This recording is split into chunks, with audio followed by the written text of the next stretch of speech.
Video Theatre, starring Dailey and Mitzi Gaynor in Mother War Type.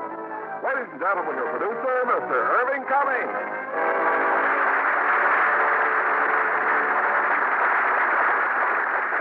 Greetings from Hollywood, ladies and gentlemen. We're going to start the new year with a song. In fact, the song hits from Mother War Type, one of 20th Century Fox's best musicals, and one of our 20 greats. And as our stars, Dailey in his original role, and Mitzi Gaynor. These two fine artists are starring in another 20th Century Fox picture about a vaudeville family. Irving Berlin's There's No Business Like Show Business. And they will join me later for a preview of this CinemaScope production.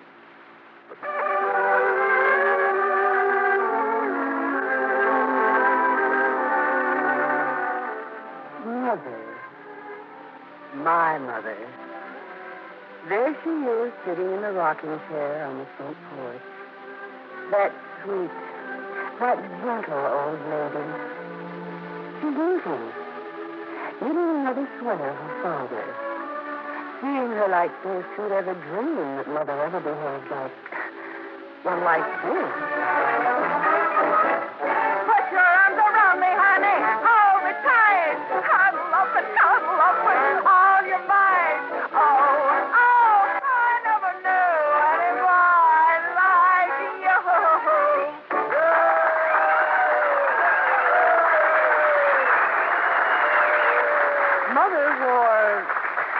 Mother wore tights when she sang that song on stage. Good heavens, Mother, how could you? And there on the porch is Daddy, the cutest old darling in the world, asleep in his chair, his eyeglasses pushed up on his forehead, and the Sunday funny papers spread over his lap. Dad's the quiet type. I just can't imagine him out there on the stage in those baggy pants and a putty nose. Morning to Bertie, I rise at 10:30 and pull through along like a top. I walk down the Strand with my gloves on my hand, and I walk down the garden with the ball.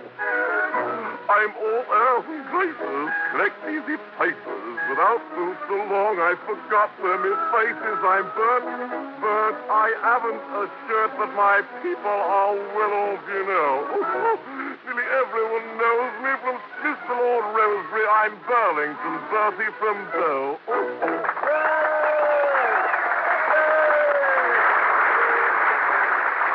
To really understand how Mother happened to wear tights, let's go back some 40 years to when Mother graduated from high school. The next afternoon, she and a couple of friends went downtown. But girls, I don't want to be a telephone operator. I'd rather be dead. Why, Bessie, Flammerhammer. Well, I would. Anyhow, it beats what I'm going to be doing, standing on my feet all day selling underwear. At least you'll be in college, Myrtle. Business college. You know, we're awfully early for my appointment at the telephone company. Well, let's just window shop. We could go to a matinee. A show? Why not? My cousin Bubba sells tickets at Waller's Opera House. He said any time I wanted to go, he'd let me in for nothing. Oh, let's, Bessie, let's.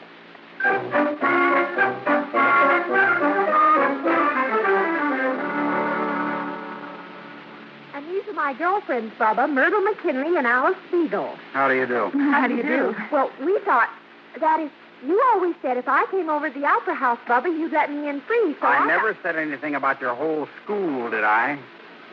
Oh, please, Bubba. Oh, well. But if Mr. Waller ever catches me... If Mr. Waller ever catches you doing what? Nothing, Mr. Waller. Handing out free tickets, huh? Oh, no, Mr. Waller. They just wanted to know if they could get jobs with the show in the chorus. Chorus, huh? All right, girls, follow me. We'll talk this over in my office. Oh! Well? We're coming, Mr. Waller.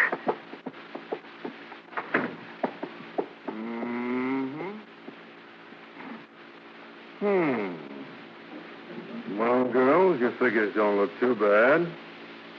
And let me see your leg. Oh, no.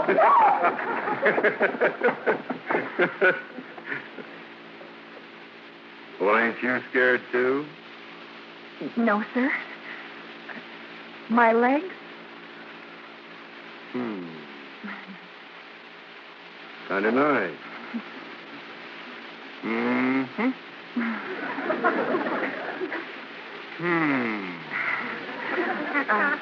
I had the lead in our high school operetta. I'm a dancer. Oh, fine. Your folks know about this?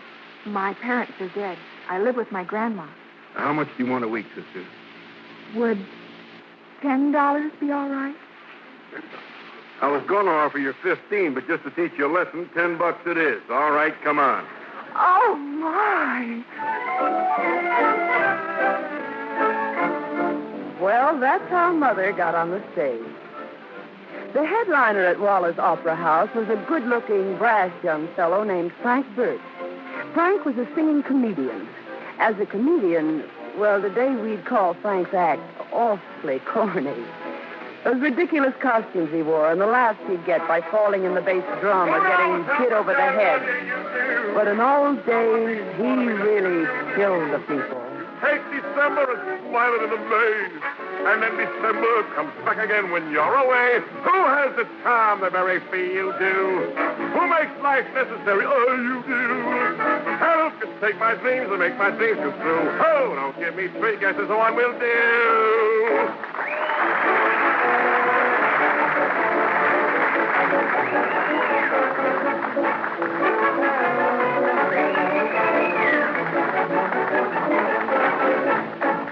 You sure sell that you-do number, Frankie. Yeah, what's wrong with my Burlington Birdie routine? Hey, girls. Any of you, forgive the expression, cheeks, want to speak in part in my Paris blackout next week? All right, but I need a girl who speaks French. French? What is it, a character part? Go away. I can speak a little French, Mr. Burt. You can, huh? Well, you're that new kid, ain't you, sweetheart? Uh-huh. All right, let me hear you read this line. Voulez-vous payer l'argent au garçon? Hey, that's, well, you're going to do fine. We'll have a bite to eat after the show, and I'll run through the business with you. And you can... business is right. By the way, what's your name? Myrtle McKinley. Anyone ever tell you got the prettiest... Eyes? Yeah, we've heard that approach. Yeah, well, in your case, sweetheart, I really mean eyes.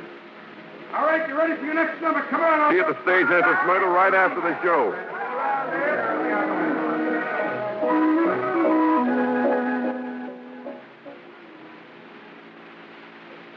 So Mother got her start in Frank Burt's vaudeville act.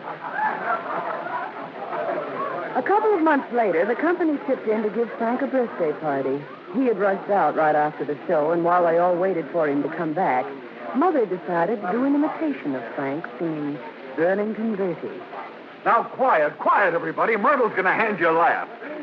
Here you are, honey. Here's his monocle and cane. Let's go. I'm Burlington Bertie. I rise at 10:30 and saunter along like a top.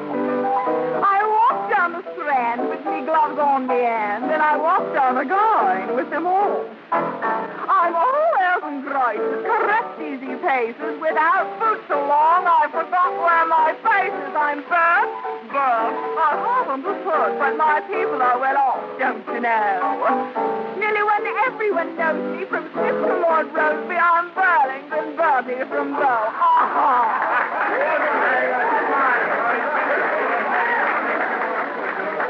Okay, children, let her rest. You can start this shindig because Papa's back. Well, it's about time you showed up, Frank. In case you forgot, this party's for you. And boy, did you miss something just now. Myrtle, huh? Kind of stealing my thunder, ain't you, Myrtle? Well, anyway, folks, today's my birthday. You all showered me with lavish gifts of your esteem and gratitude, so what can I do but return the compliment? All right, Eddie, bring on the present. That's for you, Bill. Oh, Present for us. why not? Here, Helen, this is for you. And that big box, that's for you, Mrs. Miller. And this is for you, Al. Can you beat it, Myrtle? Can't even let people give him a birthday party without trying to top him. Oh, I think it's sweet.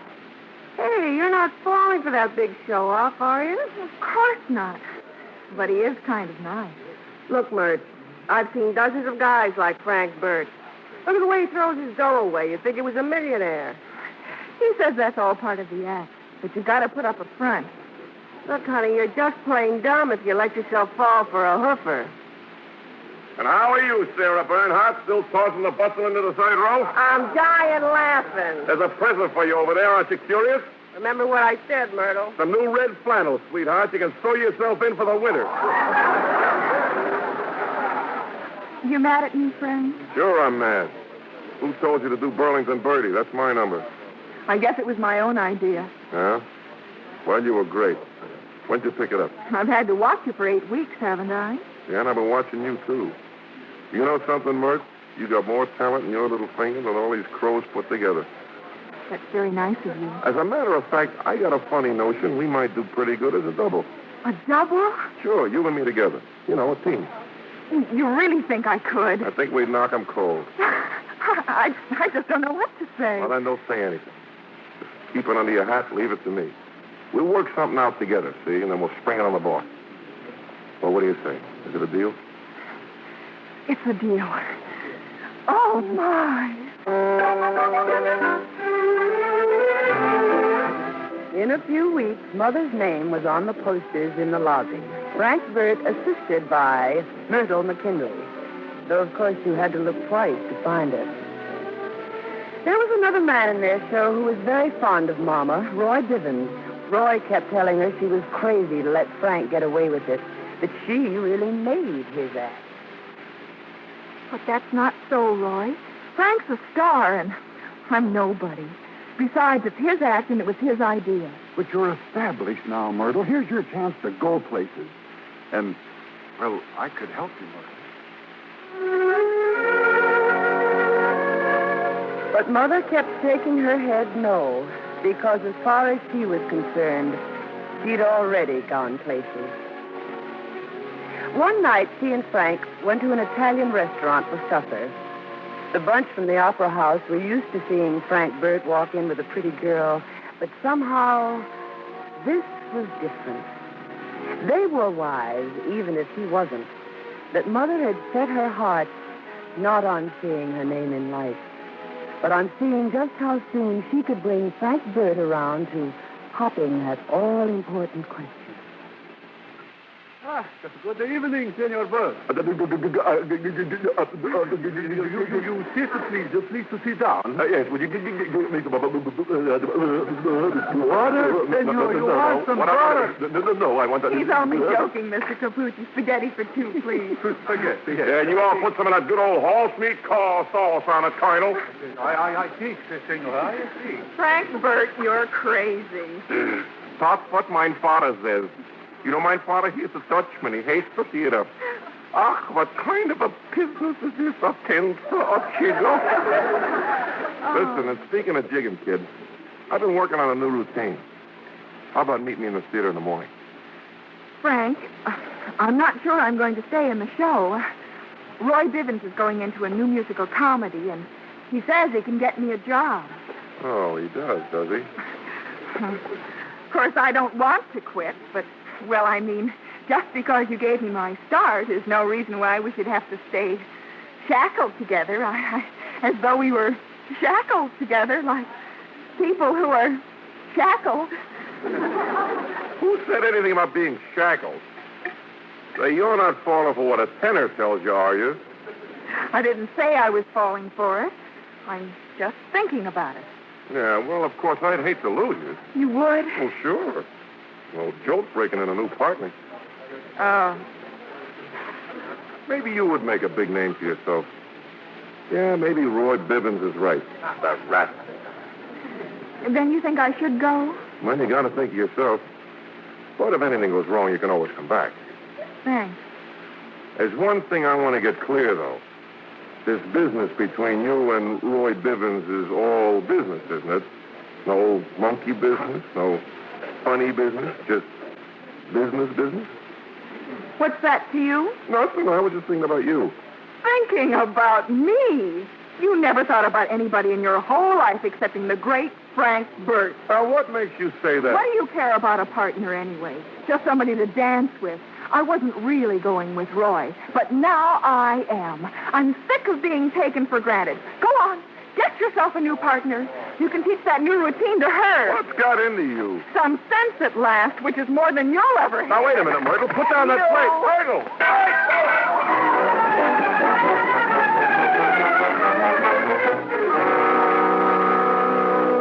So Mother went away with the new show, her own act, singing and dancing. Oh, Frank missed her all right, but he went right on alone, doing the same old numbers in the same old way, and to the delight of the same old audience. Who has the sound that Mary feels do? Who makes life necessary? You do. And who can take my dreams and make my dreams come true? And I'll give me straight guesses what will do.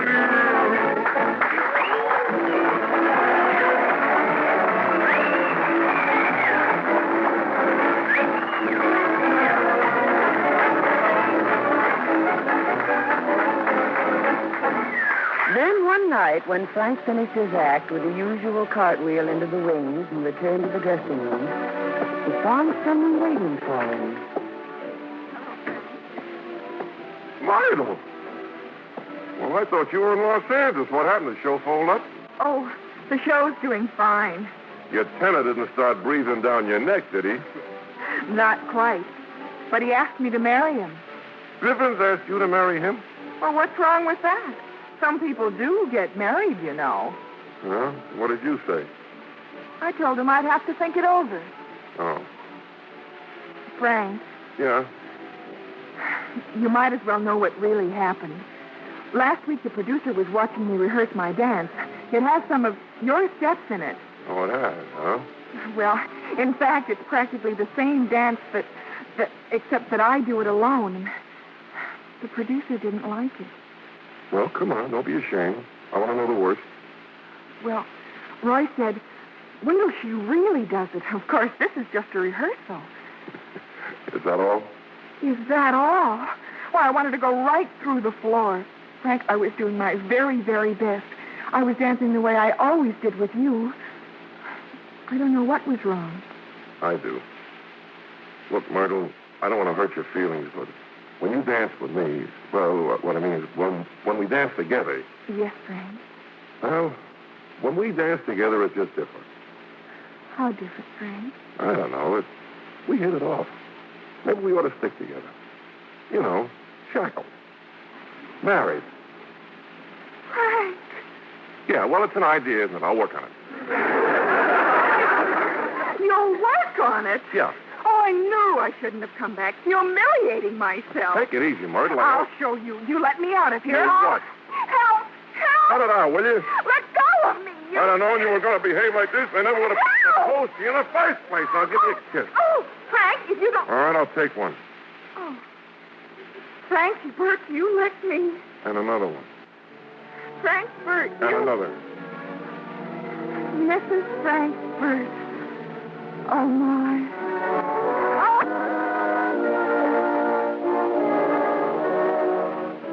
And so they were married, Mother and Frank Burt. After the honeymoon, they went on the road with their new vaudeville act. Dear old two-a-day. Town after town, month after month, show after show. But always giving the audience everything they had. What a moon. For all of the many reasons that I've mentioned heretofore. My heart will always be in Kokomo. And of course, you know, the town of Kokomo will always be geographically, indefinitely, indubitably, in Indiana.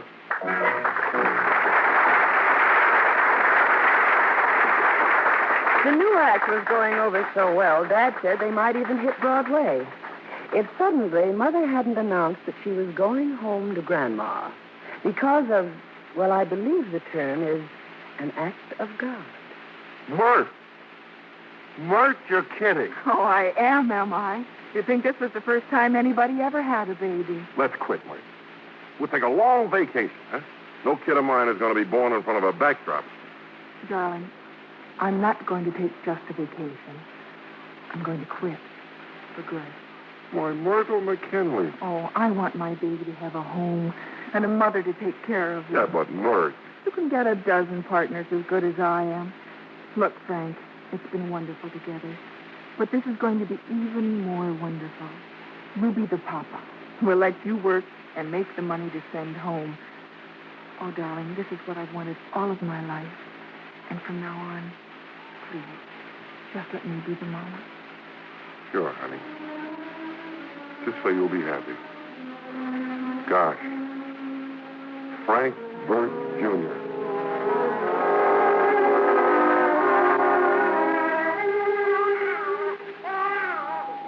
Yes, Frank Jr. it was to have been.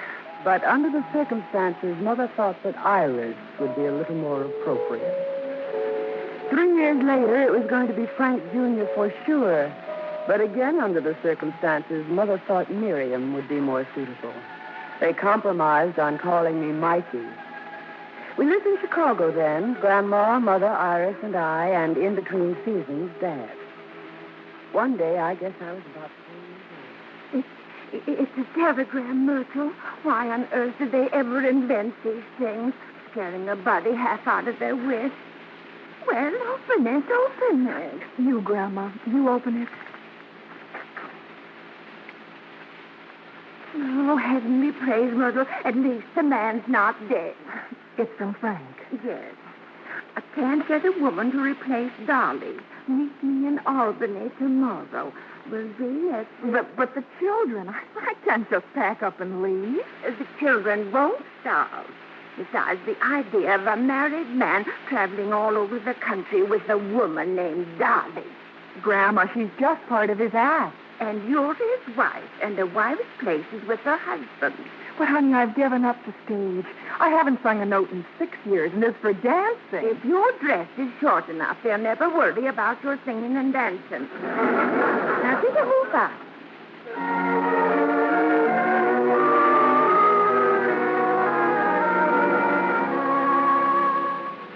Who knows how much I love you? You do. No one means more to me than you do. You take December and smile it into May, and then December comes back again when you're away. Who has the charm that very few do? Who makes life necessary? You do. And who can take my dreams and make my dreams come true? Don't give me forgetting one will do.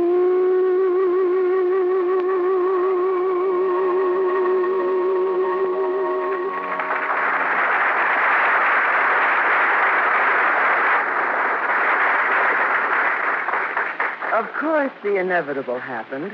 Once Mother was back in the act again, she couldn't quit. It was in her blood.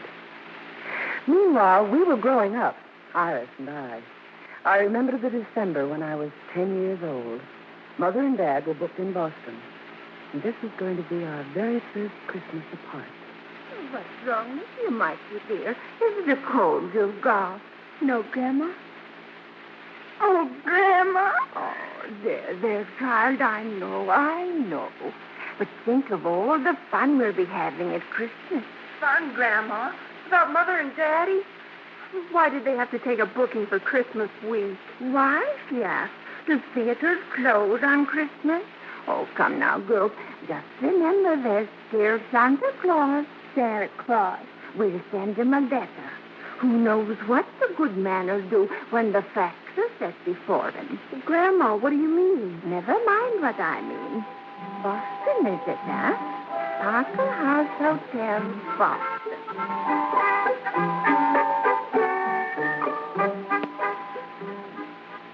Of course, it's from the children, Frank.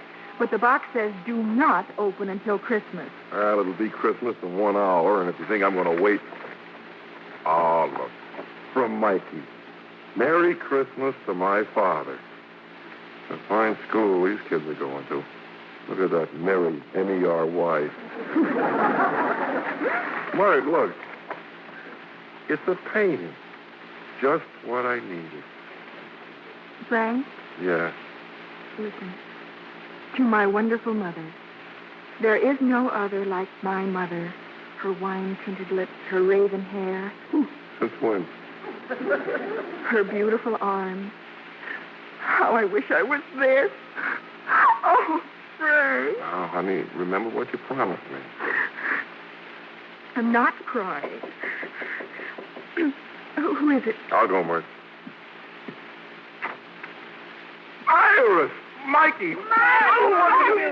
Darling, for Iris. Monkey, you monkeys. How did you ever Yeah, what get happened? here? Look at him, Mert. Take a look at them. Oh, it was all Grandma's idea. She made us like Santa Claus what we wanted most. I just can't believe you're really here. Oh, Mother. Honey, what happened to your clothes? You look like you slept in them. We did. We were afraid to take them off. You were afraid we might not know when we got to Boston. Oh, Mother, your presents. You've opened them before Christmas. Oh, I know, dear, but... Well, we couldn't wait. Oh, it was all my fault. I just... Oh, no. Daddy. All our presents for you and Mikey we sent them to Chicago. Not even a Christmas tree for our children. We don't mind, Mother, honestly. All we want is to be with you. Frank, where are you going? Honey, it's almost midnight. Everything will be closed. I'm surprised at you. I'm Santa Claus. I use chimneys.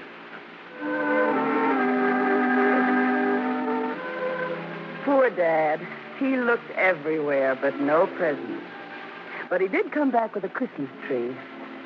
Yes, I bet we had the most expensive Christmas tree in Boston. It cost $100.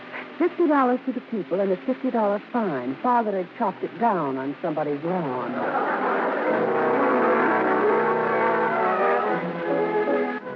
Mother always had one weakness. She could never resist a travel folder. Every summer, she'd decide we needed a complete change of environment.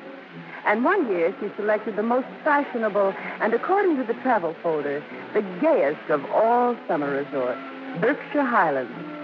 I remember how excited we were as we walked into the hotel lobby, Daddy doing that cute little jig of his.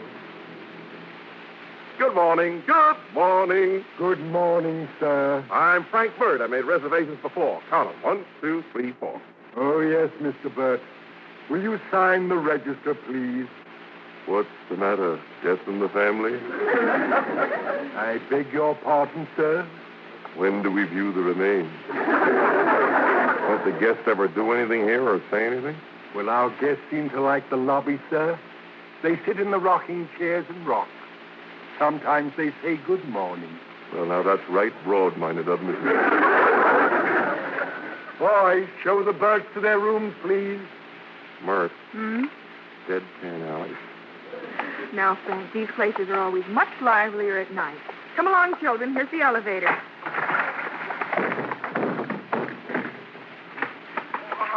I'm terribly sorry. I must have tripped getting out of the elevator. Don't break your neck, kid. You'll never get any laughs in this joint.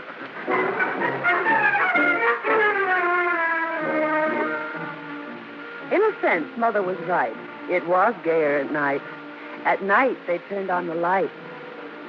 Our first evening, we were sitting in the lobby along with all the other guests when Father had what he thought was a brilliant idea. Come on, let's go over to the piano. Maybe we can liven this joint up a little. That's a good idea. Mother, everybody's looking at us. Since when does actors not want to be looked at? Yeah, you're right, kid, especially at these prices. How about Tra-La-La? Good. Hit it, Mart. La-la-la-la-la, what a merry world we live in. La-la-la-la-la, all of it is yours and mine. So wear a smile, sing a little while it's raining. And through the clouds and the sun will shine. La-la-la-la-la, what's a little bit of trouble? You live live and learn, things are gonna turn out fine.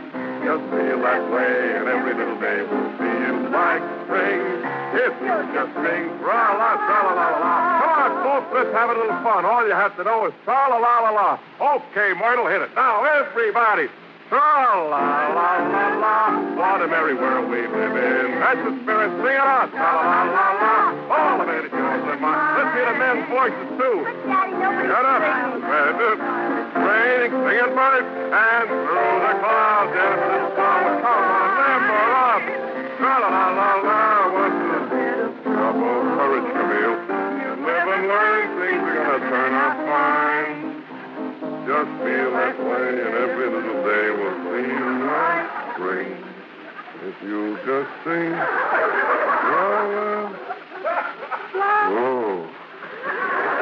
You know something, Myrtle?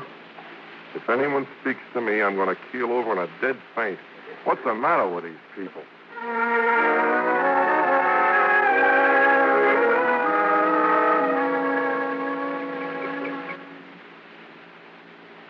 Come on, Mikey, let's go down and look at the fish pond. Oh, who cares about goldfish? I'm going to bounce my ball. Well, no wonder. Look who's there. Who? As if you don't know. That boy who fell out of the elevator. Oh, that is Bob, isn't it? Mikey, darling, must you play with that silly old ball all the time? Iris, you deliberately knocked that ball out of my hand. Be quiet. Oh, is this your ball? Oh, thank you. It belongs to my little sister here. Thanks. You see, we have a silly old bet that she can't bounce it 100 times without missing, haven't we, darling? No. Now, Mikey, dear, you run along and play. You want to know something? Me? Well, sure. Iris loves to bounce it, too. Oh, I'm so sorry. You know how children are at that age. Are you, enjoying it here, Miss, Burt, Iris Burt. Oh, yes. Father and Mother were just remarking what a heavenly spot this is. They even said we might stay here all summer. Miss Burt, what's happened down there? Oh, no, it's Mikey. It's my sister. She's hurt herself.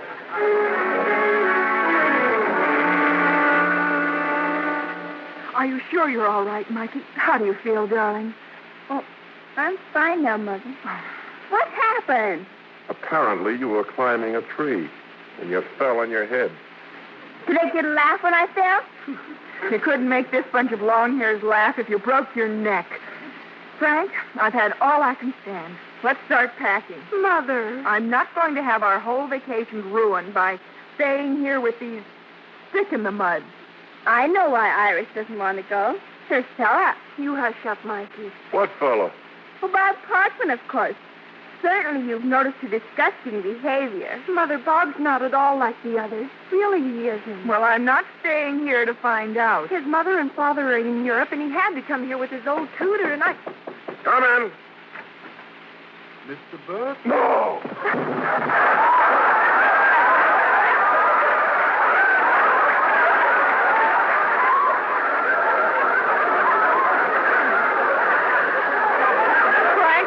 Behave yourself. Well, I told you I'd faint if anybody here ever spoke to me. Mr. and Mrs. Snyder and I, well, we just thought we'd inquire how your little girl is. That was quite a fall. Oh, yeah. He was so frightened. Oh, well, Mikey's fine, thank you. Not just at school. Looks like you're leaving, Mrs. Burt. Packing your bag? I'll say we are. Oh, we were in hopes you'd stay and help give this place a little life. Oh, sure, please. We seen you the other night in the lobby. The piano, and the singing. You see, the folks here, well, we've all been coming here so long and doing nothing, I guess we've just sort of dried up. Oh, Mother, please stay. Oh, yeah, Mrs. Burt. We are all dried out. We all have such good times together. You help us, yeah? Singing and dancing, yeah? Well, what do you say, Myrt? We've played to tougher audiences than this and never walked out on them. Well, kids. Yes. I guess we stay. Oh, that's fine. That's fine.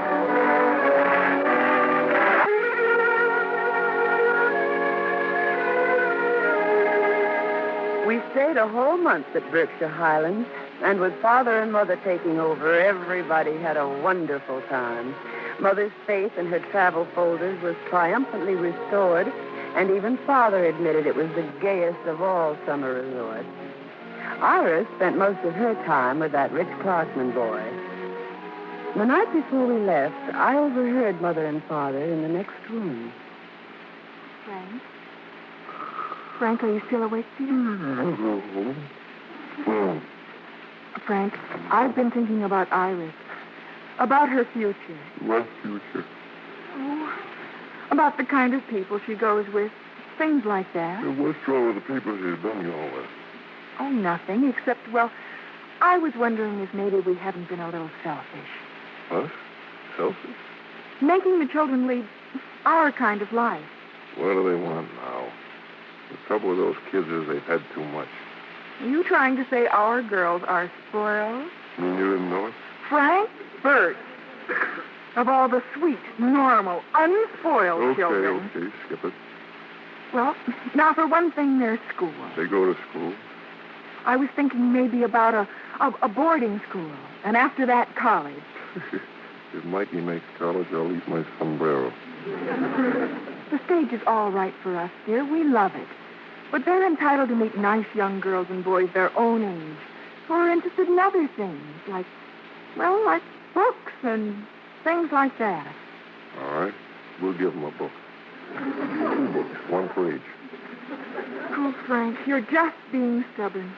Iris is growing up. She's beginning to think about boys. Are you talking about that wobbly-legged goof that looks like he's going to break into a run every time you look at him? He's not a goof. Bob's a wonderful boy. He's a goof. I'll bet if I said boo to him, he'd... Don't you dare. Would you mind telling me what we're fighting about? Oh, go to sleep, darling. We'll talk about it when we get home. Okay.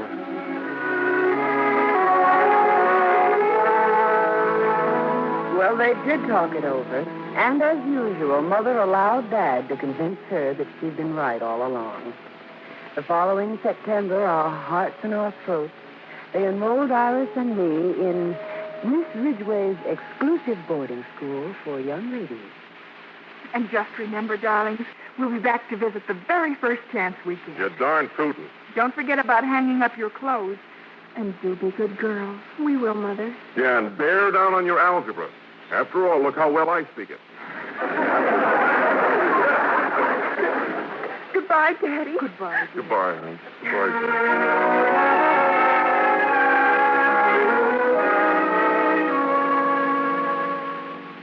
When Easter vacation came, Iris and I took the train. I was to join Mother and Father in Pittsburgh, and Iris was to come on later. She and some other girls from school, and Bob Clarkman and some other boys from college, were all going to Westchester. The Clarkmans were giving a weekend house party, and naturally Bob invited Iris. After a couple of hours on the train, Bob produced the ukulele. All right, Iris, cue the singer in our midst. How about a song? Well, how about swinging down the lane? Wonderful. Go ahead, Iris.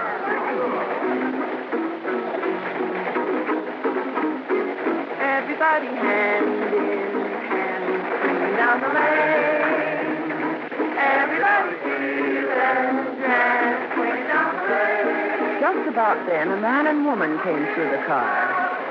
They were theatrical people, all right. And maybe they had a little too much to drink. Anyway, when they heard the singing, they joined right in.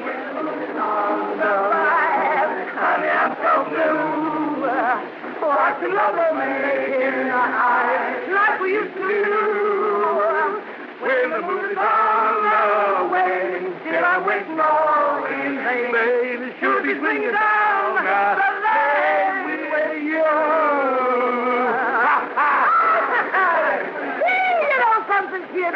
Swinging down the lane happens to be one of our numbers. Yeah, that's right, kids. We've been eating off it for 2 years. Yeah, I hope my voice isn't throw you, but you know, I'm one of those, I don't care for you. All hip. Who cares about the voice? Don't you believe it, kid? Why, Lil here had one of the sweetest hog-calling voices in Missouri. Oh. That's before I roped her and put shoes on. Ed, you fool, you.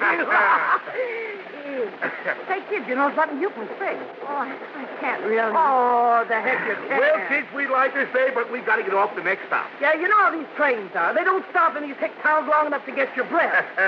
Especially in these courses, you know what I mean? Well, so long, everybody. Oh, don't you waste it. We wouldn't. Oh, well, you fool. Boy, were they ham. Imagine barging in on us like that. Did you ever hear such a laugh in your life? And that makeup. Why do all actors have to be such show-offs? I don't know, but they all are.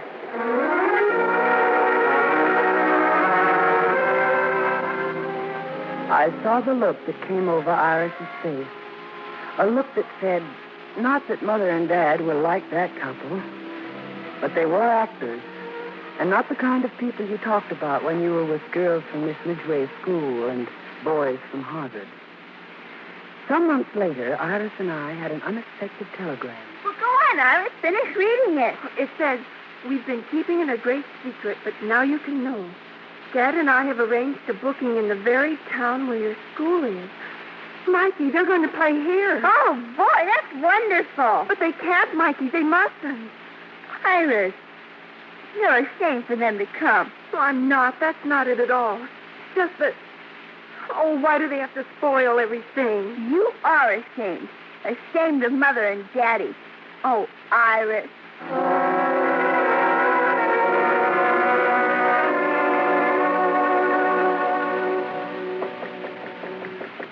Come in. Mother. Hello, darling. Mother, what are you doing here? Your telegram said... Next week, I know. But Mikey wired us that you weren't feeling well. Did Daddy come too? Yes. He'll be in to visit later. Oh, nothing, Mother. I just don't feel well. Iris, I know what it is. Mikey did this. Mikey told you. Mikey loves you, dear. She only did what she thought was best. Oh, I wish I'd never come here. But you've loved it here. I hate it. You think your friends will stop liking you because your mother and father are on the stage? Oh, Mother, it's not that. It's not you and Daddy. You're the sweetest people in the whole world. But people on the stage are not as refined as your friends. Is that it? Oh, I wish you could see some of their homes and how their fathers and mothers... Like Bob's father and mother? They're so nice, Mother, and dignified. They want me to visit them again and... Oh, Mother, you don't hate me, do you? Of course not, darling. You know I love you and Daddy. Yes, I know. Don't worry, dear. We'll figure it out some way. Now, get dressed. You don't want Daddy to see you looking like a ghost, do you?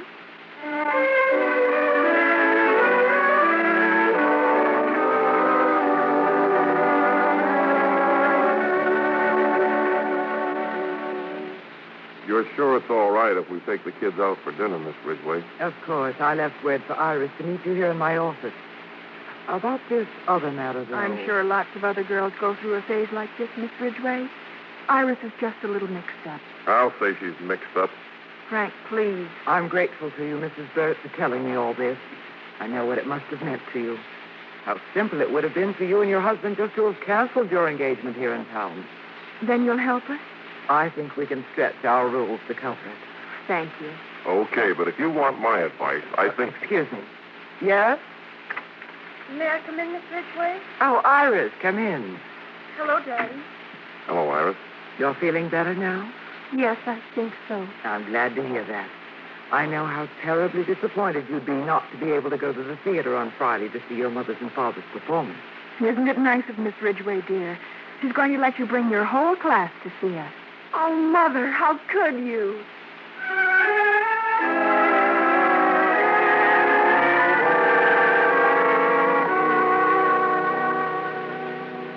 They were all there that Friday.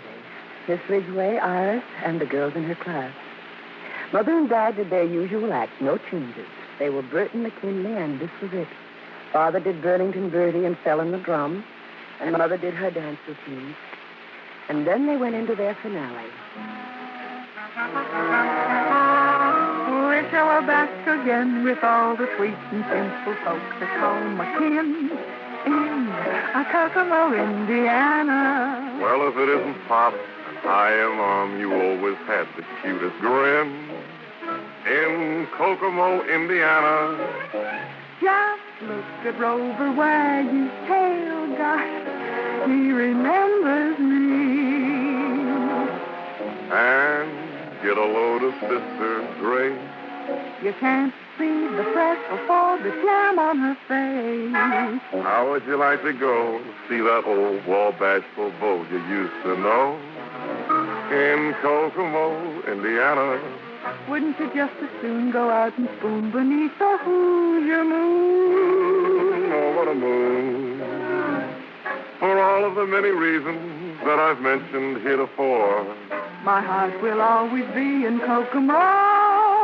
And of course, you know, the town of Kokomo will always be geographically, indefinitely, indubitably in Indiana.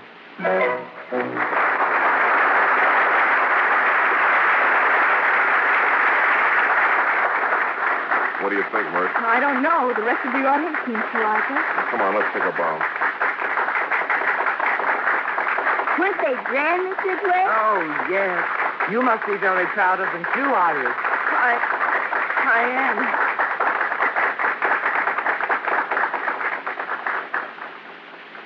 The whole class thought Mother and Father were just as wonderful as I knew they were. And they told Iris so. But I was never sure of just what Iris' feelings were until June came. And Iris was up on the stage along with the other graduates. Bob Clarkman was in the audience. And, of course, Mother and Dad bursting with pride when Mrs. Ray announced. And now it gives me great pleasure to present the highest honor student in our School of Music, Miss Iris Burt. Look at Bob, Mommy. He shouldn't applaud so loudly, should he? I have a feeling we're going to see a lot of that young man from now on. He hasn't said anything yet, has he? Does he have to? Ladies and gentlemen, I suppose I really ought to do a school song, but please, with your permission, I'd like to sing a song especially to my mother and father. What? A song they introduced in vaudeville many years ago. Hey, what's the matter with you? I can't help it, Tom. I'm so happy. Who knows how much I love you? You do. No one means more to me than you do. You take December and smile it into May, and then December comes back again when you're away. Who has a charm that fairy you do? Who makes life necessary? You do. And who can take my dreams and make my dreams come true? Don't give me three guesses. One will do.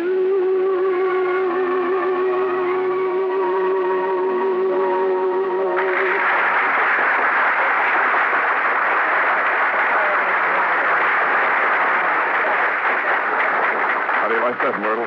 Another star in the family.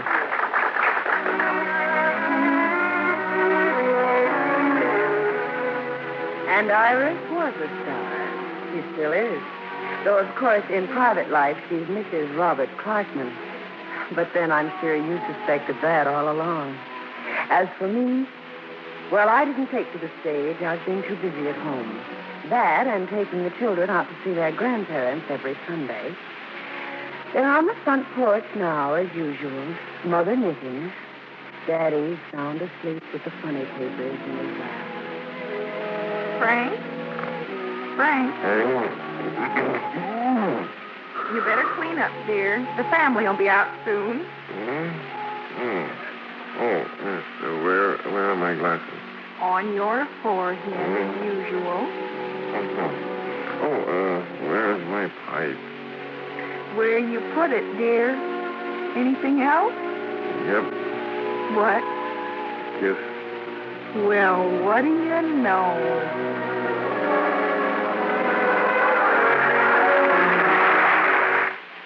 Them to the Footlights for a Bow, Dan Dailey and Mitzi Gaynor. And you work just as smoothly together as you did in There's No Business Like Show Business. Except for one small detail, Irving. What is that? And there's no business like show business. I play Mitzi's father. I prefer being her husband. You're a little too late, Dan. Mitzi just acquired a husband. Our congratulations to him, Mitzi. Thank you, Irving. But that's the fun of show business. You can be a wife in one picture and a daughter in the next. Well, as long as you're always a Lux girl. Yeah, tonight we're Joan Banks as Mikey, Janine Roos as Iris, Issa Ashdown as Mikey as a child, Johnny McGovern as Bob, Yvonne Patey as Miss Ridgway, Ruth Parrott as Grandma, and Jack Crucian, Charlotte Lawrence, Rhoda Williams, Sam Edwards, Gigi Pearson, Herb Butterfield, Mary Lou Harrington, Joe Forte, Edith Ango, George Neese, and Eddie Marr. Our radio play was adapted by S.H. Barnett, and our music was directed by Rudy Schrager.